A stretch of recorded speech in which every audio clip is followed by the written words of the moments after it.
হ্যাঁ গো, আমিই সেই মেয়ে, আমিই সেই মা, আমিই সেই গিন্নি, আর আমিই সেই আমার কেক স্টুডিওর কাজের লোক। অনেকদিন স্বপ্ন দেখার পরে যখন কেক স্টুডিওটাকে রেডি করেছি, কারোর হাতে যেন ছাড়তে ইচ্ছা করে না।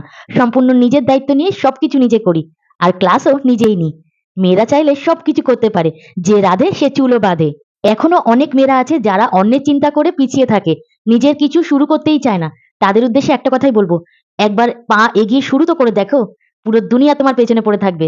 এখনকার যুগে এসে এমন অনেক মা আছে যারা সংসারের চিন্তাটা আগে রেখে নিজের স্বপ্নটাকে দাবি রেখে দেয়, নিজের কোনো ইচ্ছাটাকে প্রকাশ করতেই চায় না। সেই সব মাদের বলছি, সেই সব বোনদের বলছি, একবার নিজের পায়ে দাঁড়িয়ে তো দেখো, উপযুক্ত সম্মান সবাই তোমাকে দেবে। সবাই ভালো থেকো, সাবধানে থেকো। হর হর মহাদেব।